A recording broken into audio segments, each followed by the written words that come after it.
You're listening to Nightlight Radio Network. This is Dr. Bob Hieronimus, co-host of 21st Century Radio. We are happy to present this rebroadcast of our show on Nightlight.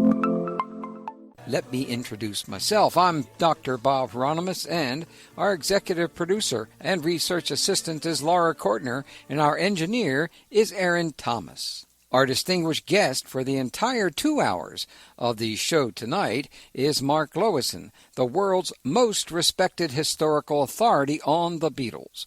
Mark is joining us to talk about the 900-plus page first volume of his extraordinary biography of this band that changed the world. We quoted from Mark in our book, Inside the Yellow Submarine, and lately we've exchanged quite a few emails in the seemingly fruitless search for a paper trail to document the history of the Beatles' Yellow Submarine film.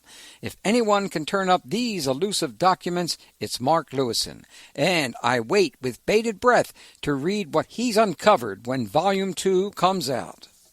Tonight, however, we are focusing on the earliest years of the Beatles because this book, Tune In, The Beatles All These Years, Volume 1, ends in 1962. In addition to writing several books about the Beatles, Mark Lewisohn has also written several books about British comedy, another field that I'm very interested in. The liner notes for several Paul McCartney albums, including one of my favorites, Flaming Pie, the retrospective 6-CD box set produced by George Martin, 50 years in recording, and the Beatles album One.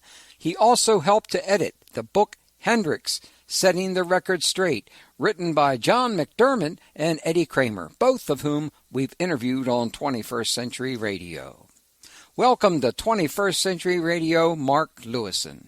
Thank you very much, Bob. It's a pleasure to be here. Mark, before we get started, I want to tell you something. You have given us interviewers a real challenge by writing such a good book that's over 800 pages long, especially for interviewers like me who are almost as completist and detailed-oriented as you are. I was so tempted to prepare a page-by-page analysis, which means we probably would have talked for 7 hours, and pick apart the hundreds of anecdotes in your book and ask you about each one. I did read almost every page, but unfortunately, unless you have 80 hours, we realized we had to take a different approach, and we have followed your lead and organized our interview into 6 chronological sections in an attempt to cover all the time periods you have written about in this Volume 1. Now, we'll ask you bullet point questions based on each chapter, and I want to remind our listeners that our conversation tonight will just barely scratch the surface. I mean, not even that. It's not even a scratch. We're just talking a little bit about it. And you are strongly urged to read this book, especially if you think you already know everything there is to know about the Beatles. This book proves conclusively that you do not by a long shot. First of all, Mark, I would like to know how you went about organizing this material. You have written previous books that are essentially a day-by-day chronological history of the Beatles, so how did your approach to this one differ?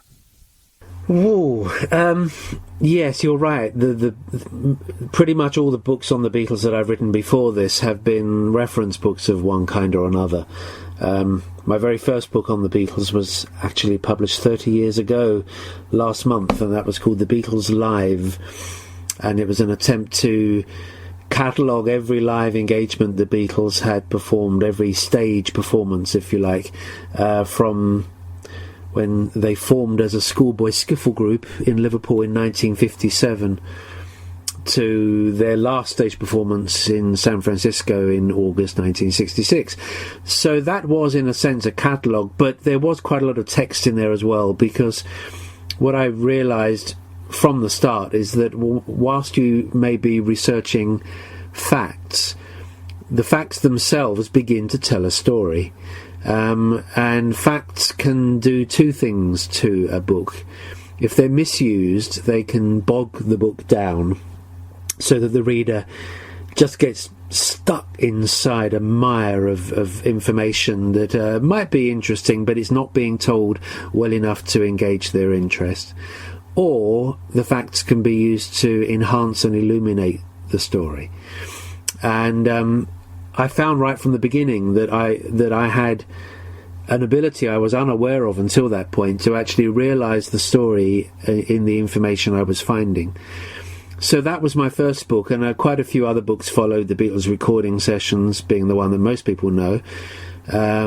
But there were others as well. I did a guidebook to the Beatles London. So for any tourists who come to London, it was a book that would actually tell them places they could go and visit that had some historical connection to the Beatles. I co-authored that book. This book, however, which is a trilogy, The Beatles All These Years, Tune In is the first of a 3-volume project, is a biography. It's a narrative. It's not an encyclopedia. It's not something that you would just open up and check a fact or a date. It's actually a narrative. So it begins at the beginning and really is best experienced by reading it through to the end in that order. My other books being the kind of books that you would just open anywhere and check something. So it did require a different method of organising the material. But I decided right from the outset that I was going to make the book strictly sequential. I really wanted to have the story in this book unfold in the same way that it unfolded for its participants. So they don't know on a Tuesday what's going to be happening on the Wednesday. They may have an appointment or an engagement in their diaries, but they don't really know how Wednesday will unfold until Wednesday has been lived. And that's true for all of us in all of our lives, and there's no other way around it. And I knew that the book could gain strength from being told in that way, and it certainly has, because one of the common responses that I've had from readers is that the book takes them into the moment where the Beatles are. They feel like they're in the Cavern with them, or in Hamburg with them, or in the van with them, or in their houses, or wherever, in school, wherever the Beatles are, even before they're the Beatles. It feels as the reader that you're there, and that is because the information is organised, and that organisation is a major challenge for me, because this is not a subject about which there's only a little knowledge.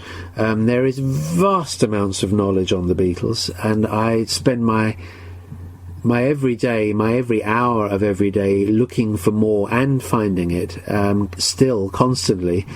So one has to keep everything marshalled in such a way that it actually does make sense. That was tough for Volume 1. Volume 2 of the trilogy, which I'm working on at the moment, is even tougher in that regard, because events are happening simultaneously all around the world, and for me to actually make strategic chronological sense of that is a great challenge, but it's one that I feel I can do. So as to quote an old TV quiz show over here in England, I've started, so I'll finish. So that's the secret as to why it hangs together so well, and that it's easier to remember what you're saying, because you're actually, the reader is actually learning it at the same time, in a certain time sequence, in other words. That's a hell of a hard thing to do. Yes, the very act of pulling everything together is a hugely refreshing one for the reader, because the book is a combination of many, many things, but I'll focus on two in particular. It's information or material, colour, anecdotes, whatever you want to call it, that has never been revealed before. And the same information, colour, anecdotes and so on that has been revealed before, but not necessarily understood before or put in the right context. The combination of weaving the two together and organising everything so that it actually has the correct flow makes it seem like you've never seen any of it before, because it makes much more sense this way. So even if you've read every other book on the Beatles and memorised it, and of course hardly anybody has, you would still think this was new, because it's being used in a different way. There are some areas that are so new to me, especially in regards to how the Beatles got recorded and Sir George Martin's part in that. That was an extraordinary. Maybe later on we'll get a chance to do that. Now, let's start at the beginning with your entire first section devoted to the 100 years before any of the band members in the Beatles were even born. You call it Old Before Our Birth, and it starts with Liverpool in 1845. Why was such a lengthy portrait of the city of Liverpool essential to understanding the Beatles as a phenomenon? Because Liverpool is such a key part of the Beatles' history. We all come from somewhere, and in some instances, probably in the majority of our instances, the place that we hail from does not necessarily make such a huge impact on our lives. It can to a degree always, but I think in the case of Liverpool, England, it had a marked effect on the characters and the personalities in this story. It gave them it added to what they obviously had in themselves, in their own DNA, which was a great sense of humour and great strength of character. It also meant that the Beatles were part of a music scene in their home city, the like of which existed at that time nowhere else in the world. So why is this story set in Liverpool? That's the question. Why is this a Liverpool story? Everybody knows they come from Liverpool. Why?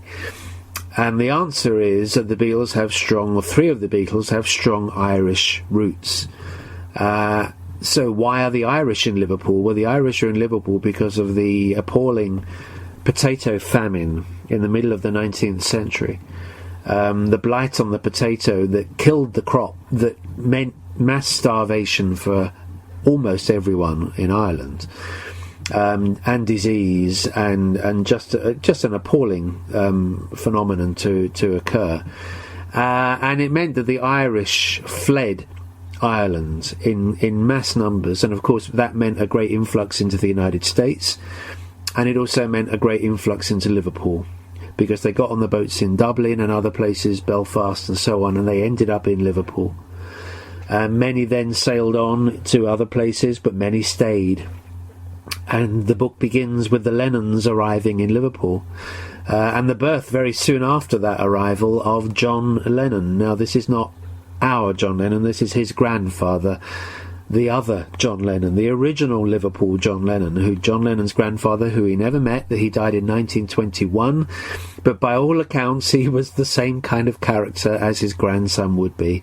And what you find with the Beatles' family backgrounds is that this is not in the least bit tedious, this genealogy. They are interesting families, leading interesting lives, and it tells the tale of the city. And I use the lives of these forefathers of the Beatles to tell the tale of Liverpool and the build-up to, eventually, quite quickly, the build-up to the Second World War, when our heroes are born. The Beatles are all war babies, and they're born in a city that is being devastated by the Germans, on top of its own natural devastations of the Depression and so on. So it's a very compelling story, and that's why it begins so early. Well, I'm so glad you did it that way, because I've only been to Liverpool 3 times, and of course I remember some of the things about the Irish and the potato thing. It was really heartbreaking, and it's worse than heartbreaking. Well, we need to take a break right here. When we get back, we're going to pick up with Guaranteed Not to Split. That's what we'll talk about. Our music going out is In Spite of All the Danger, a song recorded by the Lennon-McCartney-Harrison band known as the Quarrymen in 1958 that was released as part of the Beatles anthology. We were just talking about Liverpool and how dangerous a place it was, so we thought this was appropriate. Hello there, this is George Martin, and you're listening to 21st Century Radio with Dr. Bob Hieronimus. as we'll hear from our guest Mark Lewisohn, joining us to talk about Volume 1 of his incredible Beatles biography called Tune In, The Beatles All These Years by Crown Archetype.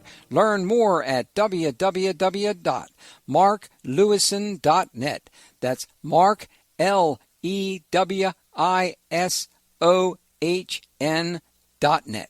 Mark, I love your chapter titles. They are so much more intriguing than a boring old timeline. Chapter 5 is called Guaranteed Not to Split and covers the first half of 1957. What was Guaranteed Not to Split? Guaranteed Not to Split was a sticker that was on the inside in the sound hole of John Lennon's first own guitar, bought for him by his mother from a mail order company, actually a South African guitar. Imported to the UK, guaranteed not to split. So in those days, when John and Paul are first learning to play guitar and playing it together a lot, this is what they're looking at while they're playing, and it just, they would always remember it, much as Paul's guitar had a sticker on the inside of his as well. They would always remember that, and it actually just seemed like a good chapter title. The Beatles story is it's a gift for any writer, because there are so many lines in it that actually sum up exactly what it is you're trying to say, and they just occur naturally, and that was one of them. But John writes his first song. Do you remember his first song? Well, the very first song he wrote was actually one that was never really mentioned in any other book. It was called Calypso Rock. Yes, Calypso. Calypso Rock, and therein lies a story. Everything has a story. Very quickly, the story of that one is that rock and roll was this incredible explosion in 1956-57, but it was reckoned to be, by all the people who supposedly knew what they were talking about, like adults, it was reckoned to be a 5-minute wonder. We've now had rock and roll for 60 years, but in those days it was thought it would finish at any moment. In fact, it was being willed to finish at any moment because it was reckoned to be something sinful and dirty and, well, the music of delinquents, basically. So one of the predictions was that rock and roll would die and calypso would be the new thing. And there were all sorts of there was a little phase in history, like March, April 57, when on both sides of the Atlantic, all the record companies started making calypso records, thinking we'll be ready when the explosion happens. It never happened. But John Lennon, who was just writing his first song at that point, thought, well, I'll write a song that's got calypso and rock in it at the same time, which was pretty clever. We know nothing of this song, however. He couldn't remember it in later years, and barely ever mentioned it as well, but he did mention it. He went to Trinidad in 1971 with Yoko, looking for Kyoko, her daughter. And wherever John Lennon went, there would always be a request for an interview, and he pretty much always said yes. And because he was in the Caribbean, or the Caribbean, as I think you would say, he remembered that was actually what his first song was going to be. So when he was interviewed out there, he said, oh, by the way, my first song was called Calypso Rock. So I found it in this Jamaican newspaper from 1971 and knew that it was something important. Mm-hmm. Well, you occasionally give a whole chapter to one single day. What happened on July 6, 1957 that was so momentous? That was the date that John Lennon met Paul McCartney. It was the day when it all began, really, for the two of them, because John Lennon is playing at what we in England call a church fete, which is just kind of a fundraising event held outdoors, typically, if the weather's fine, at which there are kind of easy, innocent entertainments for young children, and people of all ages go, and money is raised for the restoration or whatever it might be of the church. And John Lennon's skiffle group, the Quarrymen, were playing at this church fete, and one of his closest friends since infancy was a boy who went to school with Paul McCartney. His name was Ivan Vaughan, And Ivan was very careful who he introduced to his friend John Lennon, because only boys truly worthy of an introduction got one, because John was such a special young man. And he felt that his friend from school, Paul McCartney, was one such, and said to him, I'm going to this church fete on Saturday, would you like to come? I know the guy who's leading the group, the skiffle group. So Paul and Ivan went together. Ivan introduced them, and Paul demonstrated his talents for John in a way that undoubtedly impressed him, because who would not be impressed by young Paul McCartney? And that was the start of everything, because very soon after that, John decided to offer Paul an invitation to join his skiffle group, and Paul joined the Quarrymen soon afterwards. And another perfect chapter title, you see. The song that John was singing when Paul came along that day and was watching him up on the little stage performing was Come Go With Me, which was a pretty obscure American R&B song by a group called the Del Vikings. But they both knew it, because they were both seriously interested in this music that was coming over from the States. And so when Paul McCartney is first watching John Lennon sing, he's singing Come Go With Me, another perfect title. So that's the title of that chapter. Well, I've read, obviously, about 1/500th the number of Beatle books that you've read and material on it, but we were always thought that was the first time that John met Paul, and yet down on, let's see, what page was that? 130, on page 130, you have like an extended footnote. Could you explain... Was that true? Was that the really first time, or was there another time? Yes, well, it's always gone down as the first time they met, and it certainly is the first time they met of real significance. However, sometimes, I don't know how often he does it these days, but sometimes if Paul McCartney's in Liverpool, he's with someone, a visitor of some kind, he will actually say to them, would you like me to give you a tour of Liverpool? And he will drive them around Liverpool and point out some of the places that were important to him in his childhood.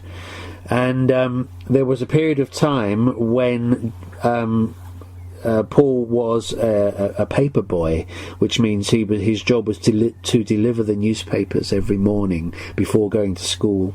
He would go around the area on his bike.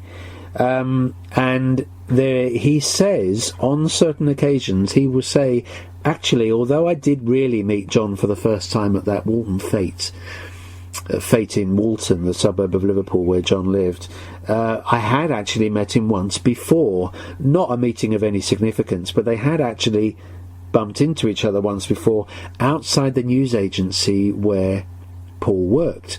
John was just outside there one day, and they had some kind of a hello maybe, or not even that, but something that sticks in his mind, because when Paul is taking people around Liverpool, he points it out. The ironic thing is that the name of the newsagent where Paul worked was most unusually ABBA, ABBA, ABBA, which, for considering the great band from Sweden of the 1970s and 80s, is just a bizarre coincidence. But Paul does say that was where they met, outside the newsagents, but it wasn't any particular meeting. It didn't lead to anything. It was the one that they, at the church fete, that really started it. But it is a nice little footnote. Yeah, it surprised me. I was surprised by a lot of things. I learned a great deal from your book. I'm sure everyone will. But why is the second half of 1957 labeled "He'll Get You Into Trouble, Son"? Because all of John Lennon's life from infancy onwards, he'd been the kind of boy who other parents warned their children to keep away from. Because he was different. He had a lot more character and personality.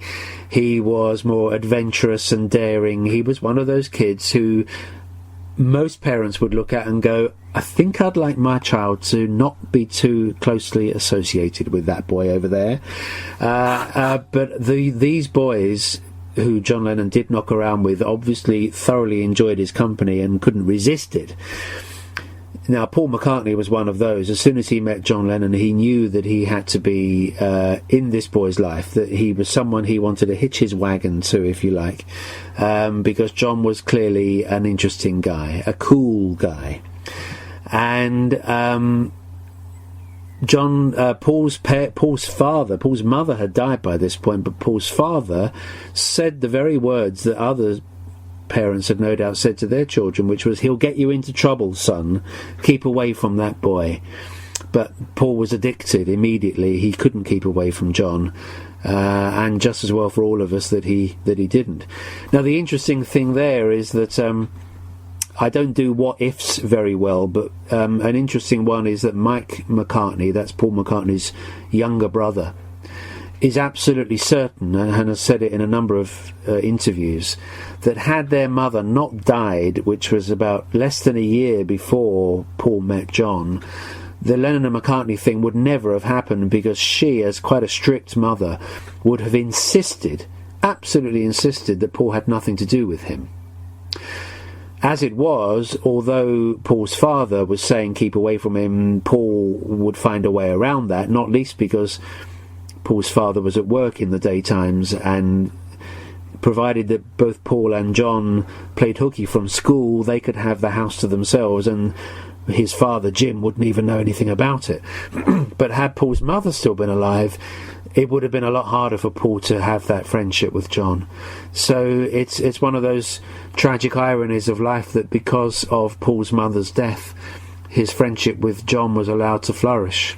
We have to take a break here, but as we do, we'll listen to one of Little Richard's songs that became a staple in the sets of the Quarrymen. Listening to Paul screaming out "Long Tall Sally" kind of illustrates why Paul's dad was worried that John Lennon would get him in trouble. We'll be right back. Hello, I'm Louise Harrison. I've just written a book called My Kid Brothers Band, also known as the Beatles. I hope you may enjoy it. You can get it at Barnes & Noble. And you're listening to 21st Century Radio with Dr. Bob Hieronimus. Cheerio. Our guest is the world's leading Beatles expert, Mark Lewisohn.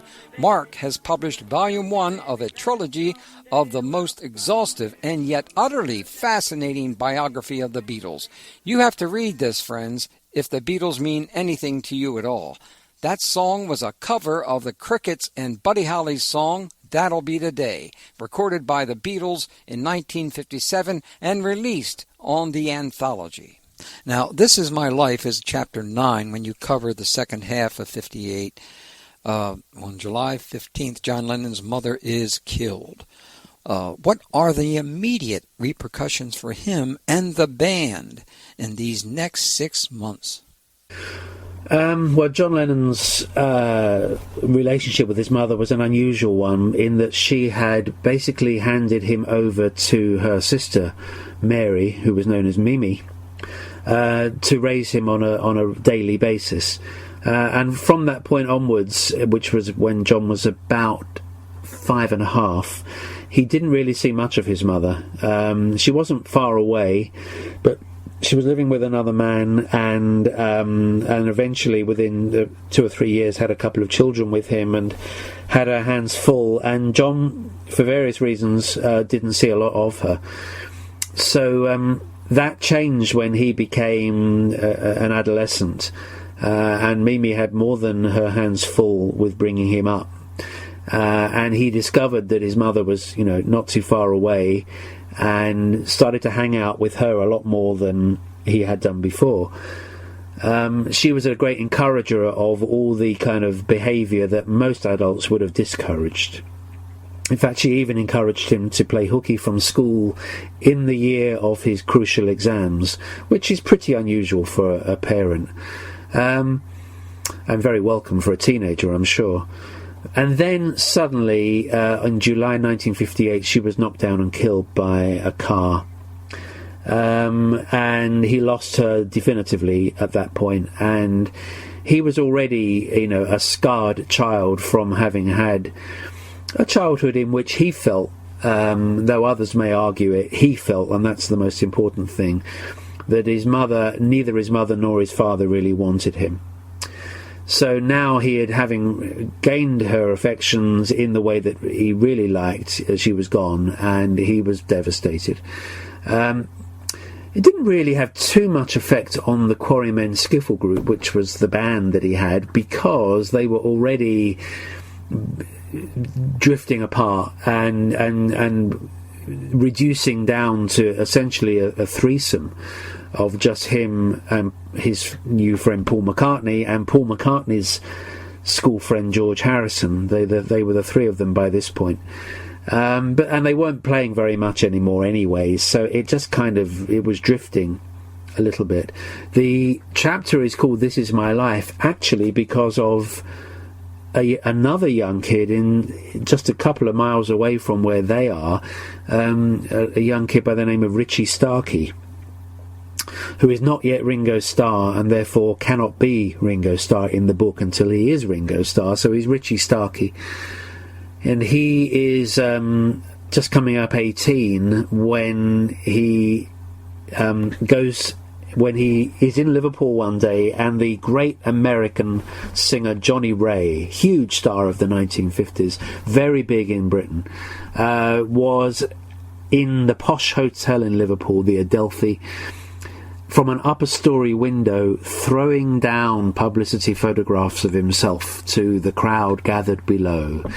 And Ringo, who was already drumming in a skiffle group, and already hoped to somehow or other make drumming his career, looked up at Johnny Ray, looked up in amazement at the way the stars lived, throwing pictures of themselves from hotel windows, posh hotel windows at that he looked up there and decided that he was 18 years old, this is my life. So, and the reason why he's in the story now, and not unlike most Beatles books, just coming into the book when he joins the Beatles, is because his story runs in parallel with the stories of Lennon, McCartney and Harrison, because they're in the same streets and the same buildings and the same clubs at the same time, and they're listening to the same music at the same time. So I actually tell the story, I tell his story from the beginning as well as I do the other stories, because it's just as valid for me. I never understand why other books on the Beatles bring him in only when he joins the group and quickly tell his backstory, because actually the Richie Starkey story, Ringo Starr to be, is as interesting, if not more interesting, than even John Lennon's. I mean, it's just a great, great childhood story. Yeah, it sure is. And thanks for telling me how, and everybody else, how he got that name Ringo, and how those rings that he wore, I think you said that he only wore 4, 2 on each hand. But it kind of like it showed you a good deal more about, gave you an insight into Ringo's sensitivity to those things. But John, and as you noted, that John's actually view of the establishment just crumbled, and then along comes around near the same time Derek Taylor. Derek Taylor. Now, why? Yes, Derek Taylor. I'm trying to think why Derek's in the book at that point. Why is Derek in the book at that point? Remind me. Page 183. No, I think I've got it. Derek Taylor, who many Beatles fans will know, was Brian Epstein's personal assistant in 1964 and became a kind of quasi-press officer for them when they were on tour in Australia and America, and then became a press guy in Los Angeles, having left Brian Epstein's employment, and then eventually went back to work for Apple. That Derek Taylor, one of the great heroes of volumes 2 and 3 of this history, wrote a book called 50 Years Adrift, in which he mentioned that in July 1964, when the Beatles made an incredible celebrated homecoming to Liverpool as world-conquering heroes, and they had a kind of motorcade drive into the city centre and a vast crowd waiting to wave at them from the balcony of the city hall, the town hall.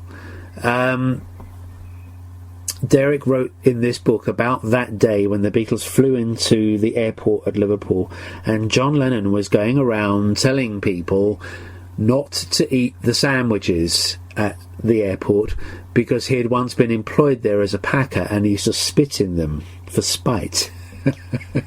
Now, obviously, he hadn't spat in the sandwiches that day because he's talking about years earlier when he used to work there, but he had spat in them. Now, in my job as the writer of this history, I have to try to apply a date, a precise date if possible, for every single anecdote that I find.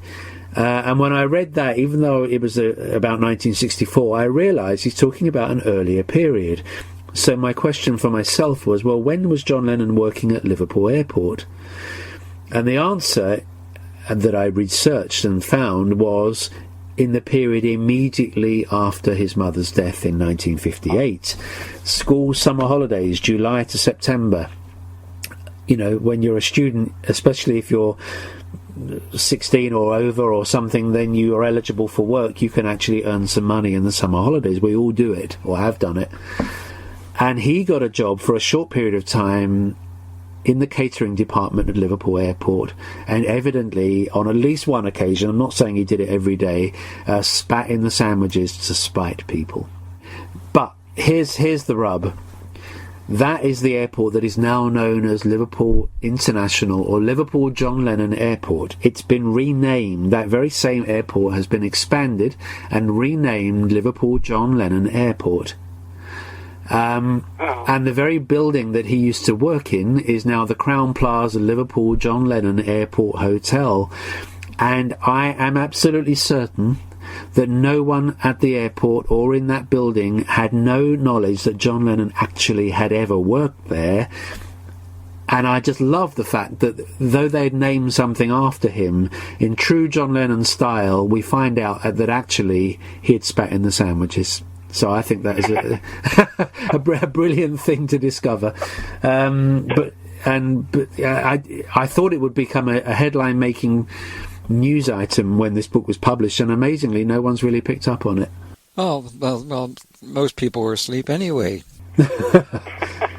Well, it's a book with a lot of information, so like that. So you know, I did expect it to become quite a talking point, and really, it hasn't been.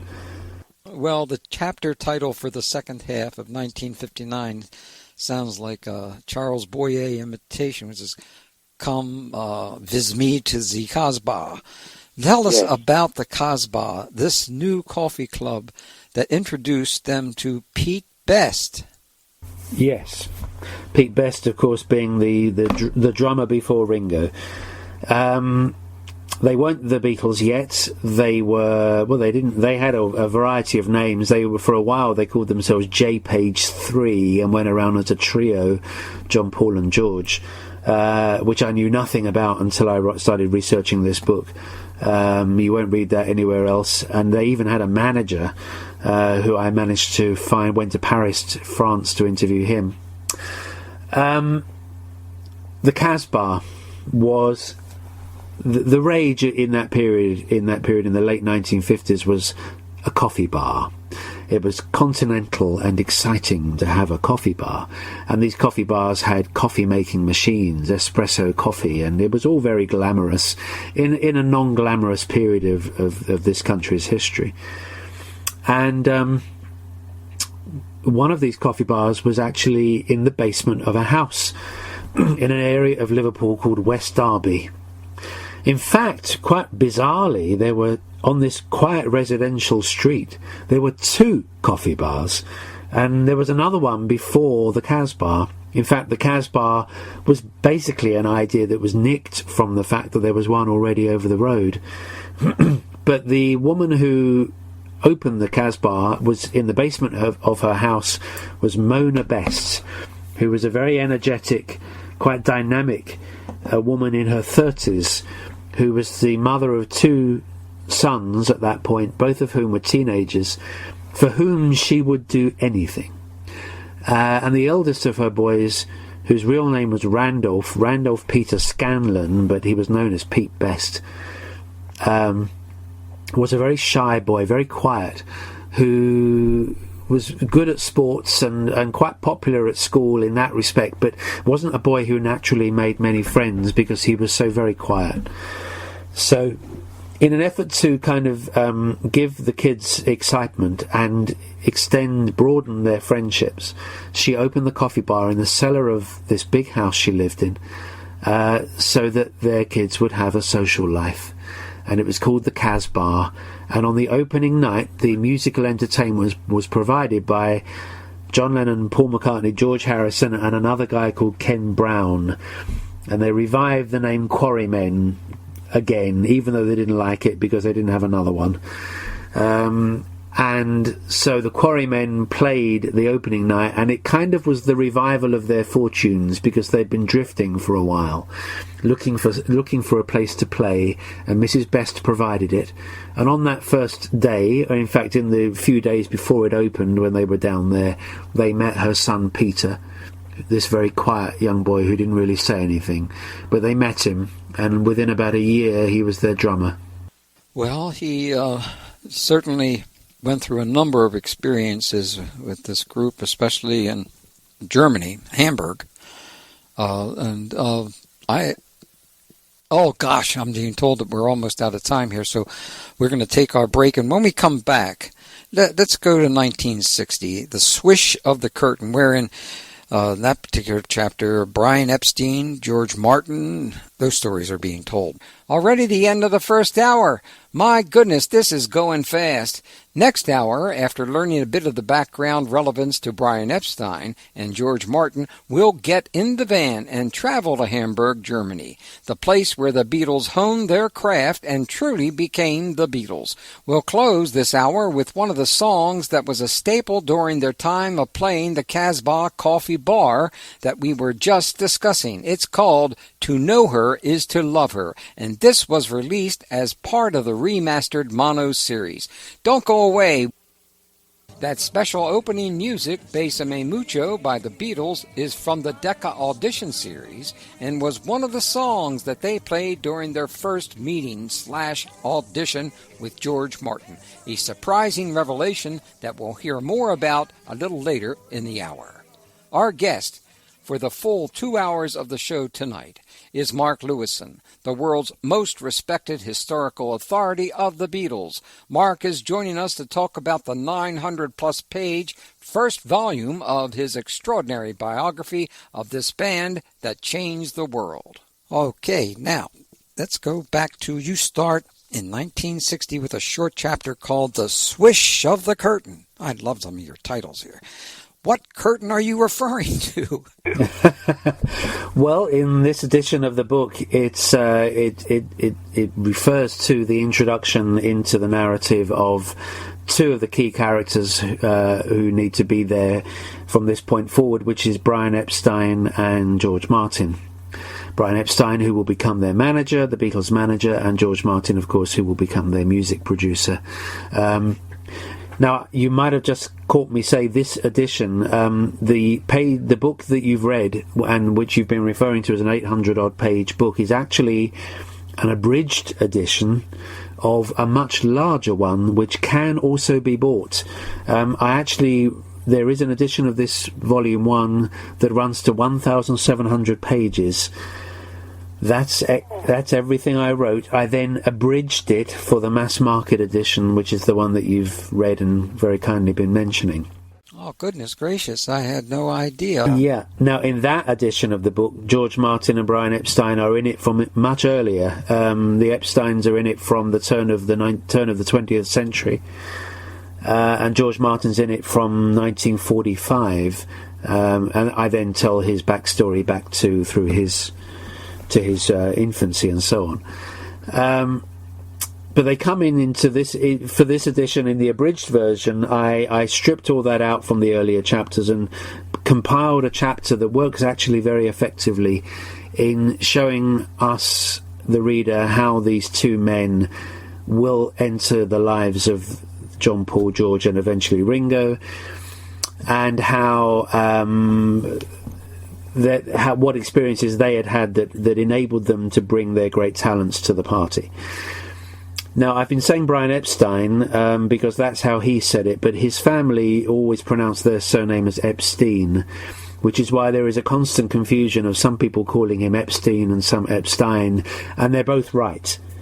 But Brian himself always preferred it to be known as Epstein. So when I speak of Brian, I tend to say Epstein. When I speak of his family, I tend to say Epstein. And that's a division that falls quite naturally in my head, but may not be quite so obvious for others. It's called the swish of the curtain because, in a sense, they are both in the theatrical business, in the performing arts business, and here is their bow, if you like, in the great story. But also because it was the title of a book that Brian Epstein read as a child, which greatly encouraged and shaped his theatrical ambition.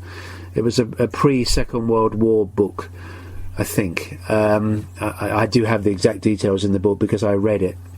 I wanted to read the book that Brian read that had such an impact on him. And it was interesting to read because, amongst much else, it also is quite anti-Semitic in its content, because things were, in those days, one could be much more openly racist and hostile and homophobic and so on. And Brian did have to suffer not only anti-Semitism, but also, once his sexuality was discerned, he had to, of course, suffer accusations of being queer, as the word was in those days. Gay, we would now say, but the word gay didn't apply to homosexuality in this period, so I don't use it, because I don't like to use vocabulary that isn't relevant to the period I'm writing about. But it's a tremendous story, the Brian Epstein story, and you get to see in this book why he was the most perfect man coming along for them at the most perfect time. And similarly, George Martin, whose career before the Beatles is a truly fascinating and revealing one, and you get to understand why he was the correct producer for the Beatles. So it's important that they're introduced earlier into the Beatles' history than you will typically get them in other biographies, because their prior experiences are so vital. Well, this whole experience of looking at Brian really was heartbreaking for me, by being just normal, because as we're finding out is it's not really abnormal at all. Oh, well, I better get out of this part because I'm really angry about this. Yeah.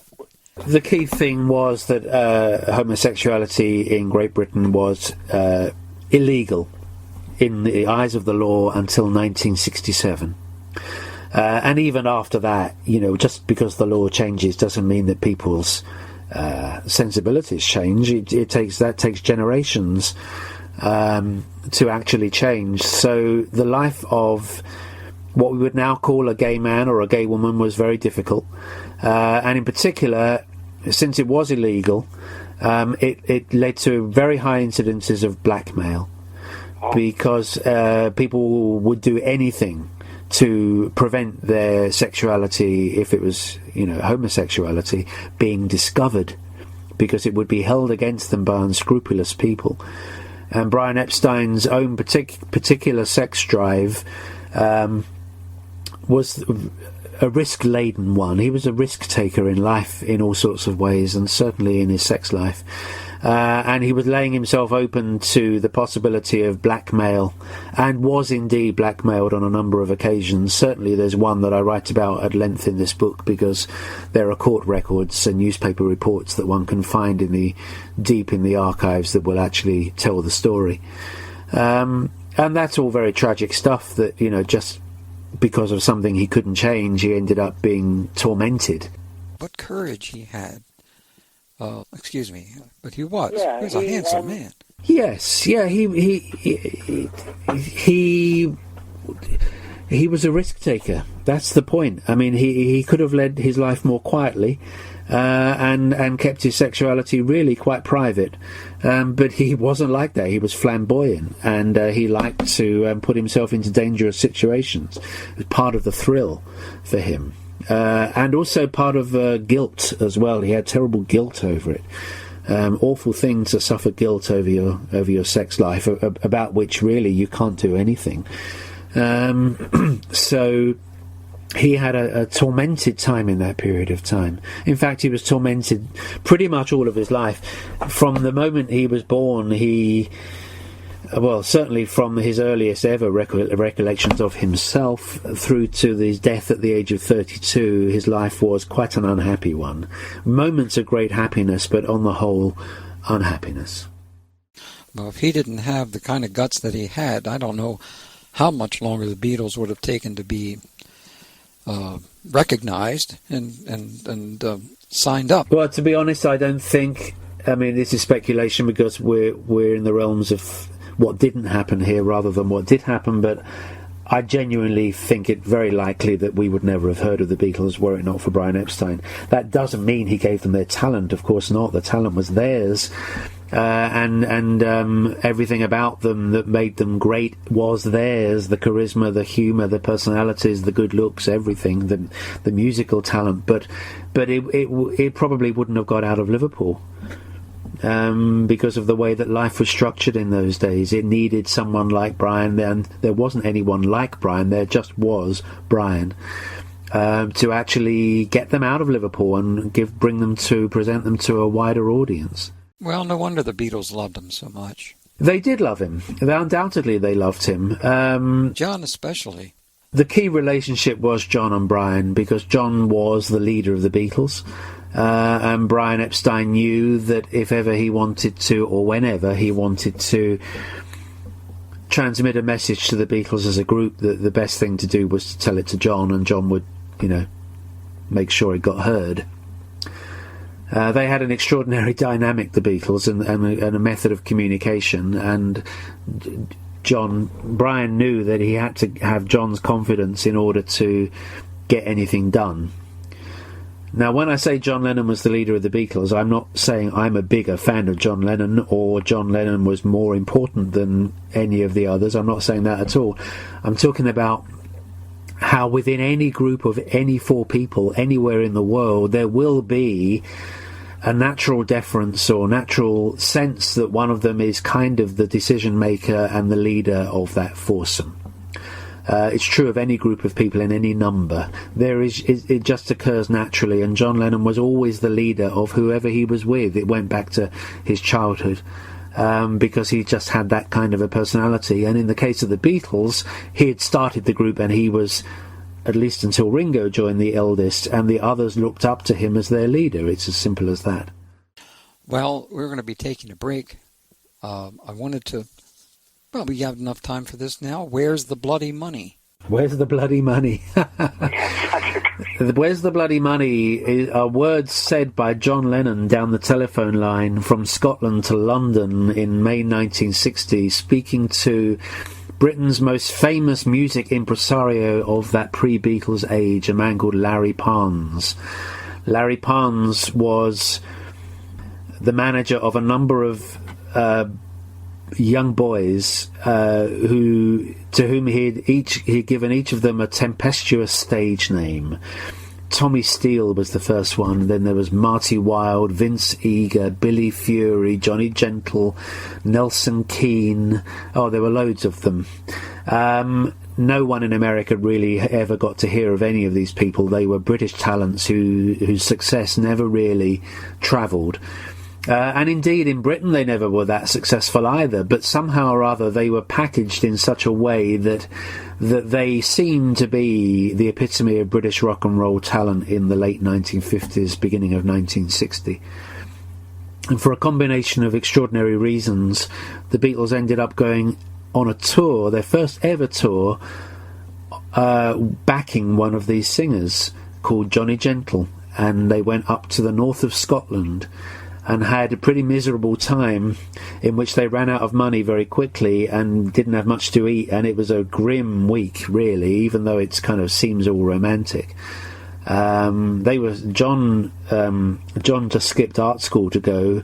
George threw his job in to go on this week's tour, and Paul missed a vital school exam pretending he was ill in order to go to Scotland. But during the course of this week, John Lennon got on the phone to Larry Parnes and said, "Where's the bloody money?"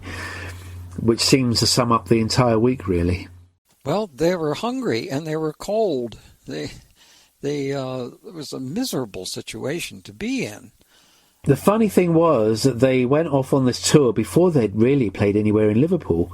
I mean, you would typically, learn your chops first before you go out on tour, but they went out on tour as ragamuffins. Their equipment was poor and it was embarrassing. George was very embarrassed with what a shambles they were.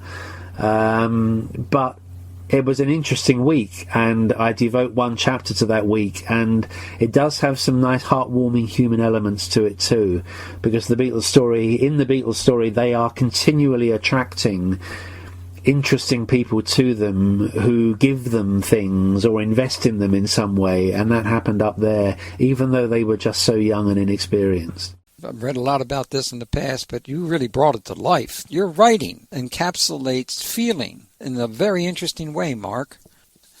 Okay, my producer is saying we have to take a break, and we will when we return. Let's go to Germany. We haven't gone to Germany yet. What a place. Oh, geez, whiz.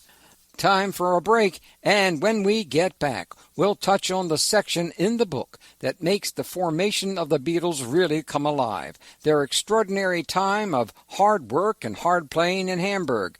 This song we're about to hear, in fact, is from a rough recording from one of those Hamburg performances. We found it on a 1999 release called Last Night in Hamburg. We'll be right back. A very early recording of I Saw Her Standing There, complete with the announcer in German. Mark Lewisohn, the foremost authority on the Beatles, is here to describe this tour for us. The Beatles spent the next 2 months playing and playing and playing in Germany. Yes, I know I repeated that 3 times because that never seemed to stop. Chapter 16 is called Mach Show. I may have mispronounced that, meaning, of course, make show. At least that's what I've been told over 100 years since I've been reading this, detailing the August the 15th to September 30th, 1960. What were some of the difficulties encountered on this trip, and what did it teach them? Well, the Hamburg, Germany, West Germany as it was known then, because it was a country that had been split in two, post-war, was a turning point for the Beatles. They are now the Beatles. They became the Beatles in around March, April 1960. They weren't playing very much in those days, but they had the name, and when they did start playing during 60, then that was the name they used. They get this gig to go and play in a seedy bar in Germany. They think they're going to a place called the Kaiserkeller. When they get there, they find that they're playing up the street in another bar called the Indra, and their job is to entertain the patrons of the bar. They are a bar band, nothing more, nothing less. It's not even a club, it's just a bar. You can walk in off the street, get a drink, and over there on the side of the room there's going to be a rock and roll band playing. We've all been in those kind of bars. Quite unusual for there to be one in 1960, but this was not only Hamburg, it was an area of Hamburg called St. Pauli, which was a place where the sailors went, essentially, Hamburg being a port city. A lot of ships would dock there. The sailors would get off the boats with their back pockets full of pay, and there were clubs and entertainments laid on for the sailors to part them from their money, and you know, red light districts and so on. And the Beatles find themselves in that kind of an area through an extraordinary assortment of good fortune moments that get them there, and they're driven there in a minibus by a guy who's sort of managing them, called Alan Williams, who is the real hero of 1960. Everything that happens for the Beatles in 1960 happens because of Alan Williams, including that tour of Scotland that I was talking about. They go to Hamburg and they don't really know what they're in for, but they find out because they have to sign a contract that it makes them play for 4.5 hours every single night, Tuesday to Friday, and 6 hours a night every Saturday and Sunday. And those are the hours of playing. They've actually got to be in the bar for longer because they get a pause in every hour, but they still got to hang around. So they're basically 6 nights a week, spending between 4.5 and 6 hours a night playing. Well, they've never played anything like this amount of time in their life before. They don't even have this many songs in their repertoire. So they learn, and they learn fast, and they learn the hard way by making lots of mistakes, but by getting it together.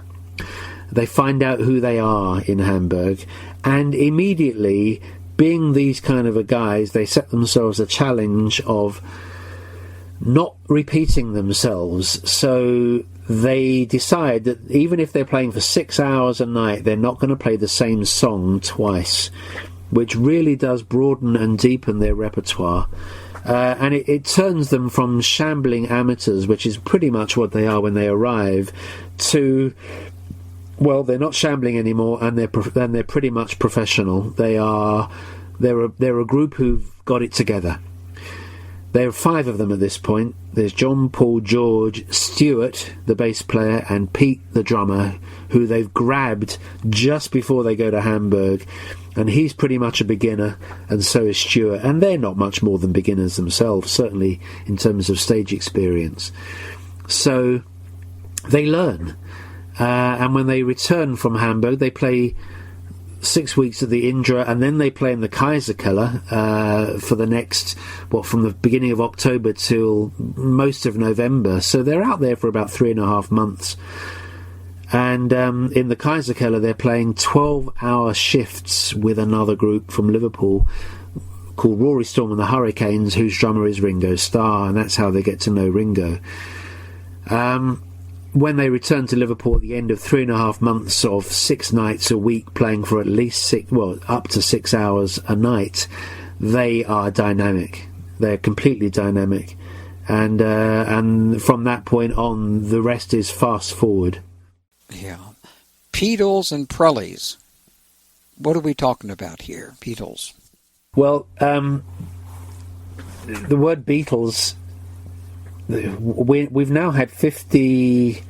In America, you've had 52 years of knowing who the Beatles are, and in Britain we've had 53. But there was a time when that name seemed repulsive. They were always being told before they were famous, change your name because it's a useless name, it's a stupid name, it's a horrible name. Ugh, name, Beatles. Yuck, change it.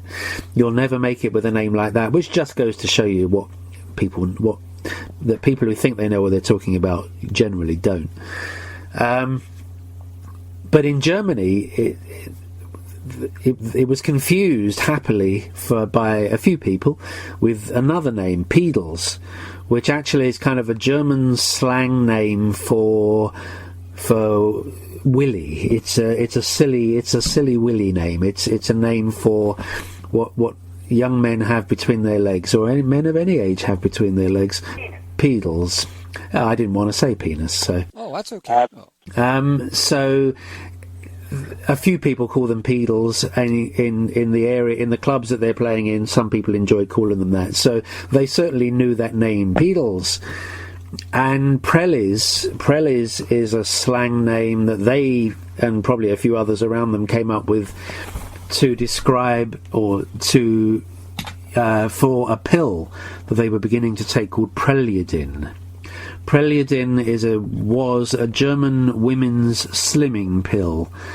The idea being that it would speed up your metabolism and you wouldn't be quite so hungry and you'd eat less food and so lose weight. But it was realised that since they were playing in the clubs for such long hours, which was really exhausting to do, because they were also trying to live, a life while they were out there of hell-raising, if they could get away with it. So they weren't sleeping a lot. And when you're playing 6 hours on a Monday night, and then 6 hours on a Tuesday night, and then 6 hours on a Wednesday night, by Thursday you're wrecked. So they discovered that these pills would keep them awake, because it would speed up their metabolism. So they began to take pills. Not all of them. Pete never took the pills. Stuart did. Paul took some, but wasn't that keen. George took quite a lot, and John took loads, which was pretty much the way that the Beatles' drug taking would always be defined. So hence the subject. The title of that chapter is Peedles on Prellies. This was the second time they went to Germany. They went there 5 times in all in this early period, and they didn't really know these pills the first time they went. They were just drinking beer. The second time they went there, they were drinking beer and taking pills, and that's why it's called Peedles on Prellies. We're running out of time, so I'm going to skip ahead here to 1962 when they first met George Martin. One of the things that I've been wanting to get to, but I'm hesitating to get to it, Mark, has to do with Sir George Martin and the truth of just how the Beatles got their contract. Yes. And now this is, to me, it was I was shocked. I was a little bit shocked. Yeah, I think most people have been, yeah. Could you explain to us how they really got this contract? Because this is one of the great things about your work. There are so many people that write books on the Beatles, and my gosh, they spend a half an hour with them or something like that, and that gives them the right to do what they want to write. But this situation as to how they got the contract, it's to me a good idea to really give credit to where it should have gone. But it hasn't. It all comes down to research. I am a natural-born researcher. I love researching. I never stop researching. You can't stop because it carries on. But I welcome it. I totally welcome all information, and I actively, on a daily basis, go looking for it. It's my job. And research is the basis for these books. Documentation in particular is underpinning everything that I write. I wasn't present at any of these events. I wasn't there. I can't say what happened, but I can speak to people who were, and in particular I can find pieces of paper that explain what happened, letters, contracts, and so on. I have no axe to grind. I'm writing this book even-handedly. I have no agenda of any kind. I'm not pushing anybody's story or putting anybody down. I'm just looking for everything I can find and reporting what I find. And in the case that you're referring to, this all goes back to 1991. Now, in 1987-88, I was the author of a book called The Beatles Recording Sessions, which detailed all of the Beatles recording sessions at EMI at Abbey Road from their first visit in June 1962 till the end of the project that became Let It Be. At that time, everybody I spoke to said that the Beatles' very first visit to Abbey Road in June 1962 was an audition, a test of some kind. And of course it made perfect sense that it should be so, because that's what you do. You get auditioned, and then someone says, we'll sign you, and you get signed, and then you start your recording career. So that's what I wrote. And then in 1991, 3 years after that book came out, I discovered a file of papers at EMI that revealed, beyond any shadow of a doubt, that actually that first visit to Abbey Road was not an audition at all, that they were already signed. They were signed before they ever went to the studio. Why? That's the question that I then had to find the answer to. Why? Why were they signed? What was the story here? And at that time I was working a lot with George Martin. We were working together quite closely on a TV special that was seen in 1992 called The Making of Sgt. Pepper. I was the researcher on that, and I was in on it from all the preliminary meetings, at all the film shoots at George's house and in the Abbey Road and so on, all the way through to the edit suite. And that's where we were in the edit suite one day, and I said to George, look, I've got all these papers from the EMI archive. They've got your signature on them, but they clearly indicate that you signed them before you saw them. Why did you do that? And I spread the papers out for George to look at, and he genuinely, I was impressed by the fact that he genuinely seemed not to understand what it was these pieces of paper were telling him. He could see what they were telling him, but it made no sense to him. He appeared to have genuinely not remembered it this way anymore. And the reason for that, as I later discovered, and there's nothing sinful about this whatsoever, it's just life, is that having told a different story for so long, he remembered it only the way he was telling it. But the story of how the Beatles came to be signed to EMI was never actually told by anybody publicly, and it was pretty soon swept under the carpet. Not that there was anything embarrassing about it, but it was just swept under the carpet, and a new story was told that everyone then subscribed to, and no one ever challenged, because why would you? And I was only challenging because I'd seen these pieces of paper. Well, with George being unable to tell me what the story was, I still didn't know. But I knew that there was a man I needed to find who called himself Kim Bennett, a man who worked in music publishing in London for an EMI publishing company called Ardmore and Beechwood. And eventually, in 2003, I found him, and I'm glad I did, because he was dead within a couple of years, and then we would never have known this. But Kim Bennett was the missing link in this story, whose name had never been written really by anybody. Certainly not with the full realisation of what he was responsible for. And the truth is that were it not for Kim Bennett, we wouldn't be talking about the Beatles now. He really is an unsung hero of this story, and sadly never lived to see me tell it, because he died, as I said, a couple of years after I met him. But he was the one who had the idea that that EMI should... one of the EMI record labels should record this group, the Beatles, because they wanted to publish one of the songs, in particular a song called Like Dreamers Do, which he had heard on the tape of the Beatles' failed test at Decca. And Kim Bennett's energy and his ridiculous, really quite ridiculous determination never to let anything drop, because I saw many other examples of this in Kim Bennett's life and career when I researched it. He was a tenacious man who never let anything go. Because of that, the Beatles were...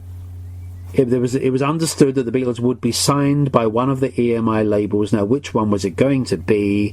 And the man who was running the label at that time, called L.G. Wood, Len Wood, who is another unsung hero of this story, although there'll be a lot about Len Wood in volumes 2 and 3. He was the Beatles' key man at EMI. He was the one with whom they had the best relationship in terms of business. Len Wood made George Martin sign the Beatles. It was an assignment. You will sign these people and you will record them. There was very little to lose, and it wasn't George Martin's own money, so he did as he was bid and signed them. And then he met them, and when he met them, he realised that they were people he could work with. He realised immediately, recognised that they were original, they were different, they were challenging, that they were rule breakers as he was, and a beautiful relationship began. Well, we need to take our final break. We're going into the commercials listening to Like Dreamers Do, the original Beatles song from the Decca audition session. That, as we just found out, was the real reason EMI had already signed the Beatles before George Martin even met them.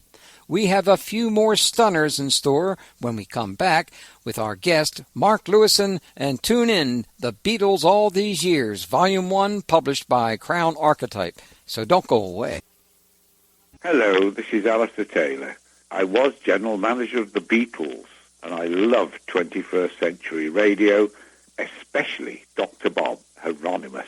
I met him, and it was a joy.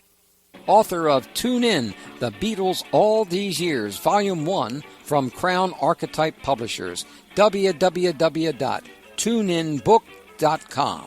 This interview will be archived for free at our website, www.21stcenturyradio.com, so check it out and tell your friends.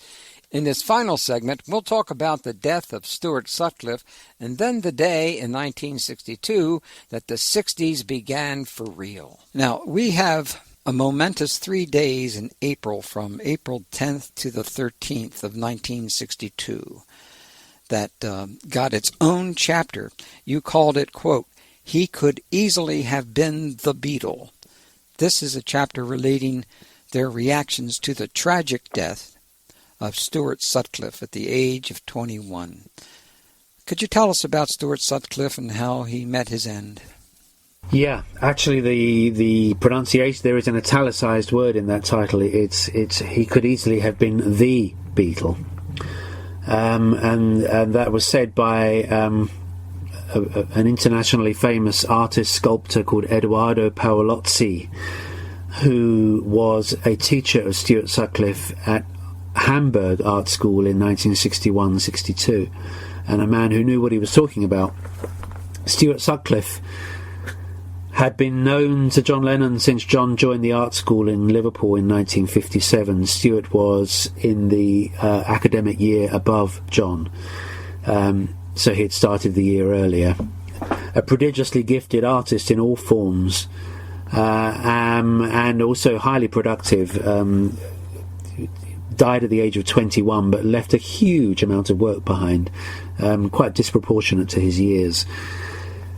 Stuart became more and more important in John's life at the end of the 1950s, in that period after his mother was killed. They became very good friends, and when Stuart came into some money for winning an art prize at the beginning of 1960, he was persuaded to buy a bass guitar and join, well, what became the Beatles, but they weren't yet the Beatles. The name Beatles really came up between John and Stuart.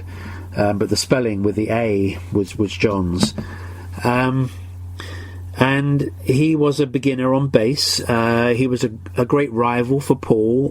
Paul was very jealous of Stuart's friendship with John, and behaved that way pretty much consistently. So there was a tension in the Beatles when Stuart was there, because Paul was not happy about him being there and behaving in ways that would undermine him. But he was a Beatle, Stuart, for 18 months or so, until the end of the Beatles' second visit to Hamburg in July 1961, when he stayed in Hamburg and went to art school, resumed his studies. Had a girlfriend called Astrid Kirchherr, who had taken some great pictures of the Beatles the year before. So the Beatles carried on. They returned to Liverpool and became a foursome for the first time. They had been five until this point. And around that time that Stuart was there, he began to suffer debilitating headaches, really quite terrible headaches, like severe migraines, only, if that's possible, even worse. Really quite shockingly bad headaches. And there were some investigations into what was causing these headaches, but nothing was ever really found.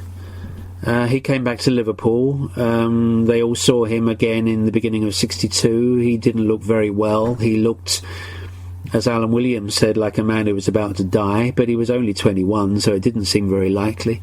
But in April 1962, with the Beatles 3 days away from another long season in Hamburg, this time at a place called the Star Club, it was their third visit, Stuart died of a brain hemorrhage, which is evidently the cause or the result of the headaches, at the age of 21, in the arms of his fiancée Astrid. And when the Beatles arrived in Hamburg for a 7-week season, they discovered that Stuart was dead, and it was obviously a deeply traumatic thing for all of them. For John, having lost his father to absence and his mother to death, and now his great friend Stuart dead at the age of 21, John fell apart, basically. But he was in the right place to fall apart, because in Hamburg you could misbehave as much as you like and it was kind of tolerated. And he rampaged for a few weeks and returned to Liverpool somewhat saner for the experience, but it was deeply traumatic. And Stuart never lived to see the Beatles conquer the world, which was a remarkable thing, that to be dead at 21. Yeah, very, very, very, very, very sad. Jeez, whiz. Where was he beat up? Was it in Liverpool when he came back home? Well, he had been, Stuart, the Beatles played in Liverpool solidly in 1961-62, Not much before it and not much after, but that was the Liverpool period. That's the Cavern period, and then lots of other venues as well. And though the Cavern was pretty much a safe place, most of the other places the Beatles played were, you took your life in your hands playing in those places, because there was quite a lot of violence, quite a lot of gangs, quite a lot of beatings. Liverpool was a violent place. There are lots of places were violent places, and it tended to go with rock and roll music as well. So one of the nights they were playing at a place in the north end of Liverpool called the Latham Hall in Seaforth. There was a fight afterwards. There was always a fight somewhere, and their job was to avoid it. But sometimes they couldn't avoid it, and Stuart got kicked quite badly that night by some teddy boy thugs. Some gangs, basically, because he was different, because he was small, because he wore glasses, because he read books, because he was different. That was enough to get a kicking. So Stuart got kicked in the head. Now, in 1981, the author Philip Norman, writing a biography of the Beatles called Shout, made a direct correlation between the kick in the head and his death, which was more than a year later. Medically, I think that has been disproven, as much as anything can be disproven, since it was all so long ago. But he kind of cemented that theory into reality, which I'm not sure anyone could be that certain about, to be honest. And then, to cap it all, Stuart's sister, one of his two sisters, he had two sisters, one of whom we hear a lot from, or have heard a lot from, and one of whom we never really have heard anything. One of the sisters, Pauline, in her third book on Stuart, not the first book and not the second, suddenly comes up with the claim that actually John Lennon kicked Stuart in the head and hastened his death, which I have very eloquently disproved by someone who really would know the difference, and that is Pauline herself. Because before she wrote that in a book that Stuart had done this, she had actually said to me on tape that there's absolutely no way that this outrageous accusation, which was first made by Albert Goldman, could possibly be true. So there is no correlation, really, certainly nothing that one can prove. The reality is that for whatever reason, he'd always been an unwell and somewhat thin and anemic looking young man, and he died at the age of 21. Now, here's a date of momentous concern. Friday, October the 5th, 1962. You give a whole chapter to this one day. What happened on this date for you to name it The 60s Start Here? Well, it's the date that the Beatles' first record is released, Love Me Do, a momentous day in their lives, because they did the epitome, the absolute extent of their ambition at this point was to make a record, and this was their debut, Love Me Do, out that Friday. But it was also the date when so much else happened, just by coincidence, unrelated to the Beatles. There's Rolling Stones are playing one of their first dates, and Bob Dylan is playing one of his first dates, all on the 5th of October. It's the first James Bond film is unveiled that day, and the Bond films epitomise the 60s as much as the Beatles do. Well, almost as much, not quite. But there's also lots else going on. Drugs are beginning to happen, and kids are beginning to really use their spending money, and all sorts of events that occurred that presage what would happen in the rest of the 60s all seem to happen on the 5th of October. So really it's a case of the 60s start here. Because the decades don't always begin on the 1st of January in that given year. They tend to begin 2 or 3 years in, and this was when the 60s began. You know, one of the quotes on the back of your book really moves me. It all boils down to this. They were 4 war babies from Liverpool who really did change the world, and whose music and impact still live on in so many ways. After all these years, let's scrub what we know or think we know and start over. Who really were these people, and how did it all happen? You really did a masterful job here, Mark. Thank you. The reason that I wrote that on the back cover is in essence the reason why I'm doing these books, because I'm still working on volume 2 now, and then I've got volume 3 to write. And that is that I felt that the Beatles were too important to our culture, and too important to history for the existing biographies to serve as the best books there were. I knew that the Beatles were worthy of deeper research, that the story hadn't really ever been told in the way that I felt would be considered properly. And that's the challenge I set myself, is to who were these people and how did all this happen? And through research you begin to realise that actually it's an unknown story. So I'm delighted to be telling it. Oh, thank you. Oh, dear. We really are out of time. This has been delightful. Thank you for joining us for 2 hours, Mark Lewisohn, and author of Tune In, The Beatles All These Years, Volume 1, available from Crown Archetype Publishing and from all booksellers. Check him out on the web at marklewisohn.net. Thank you for joining us, Mark. Thank you. Thank you very much. 21st Century Radio is produced by Hieronimus and Company, and our executive producer and research assistant is Laura Kortner. I'm Dr. Bob Hieronimus, and remember to get a haircut.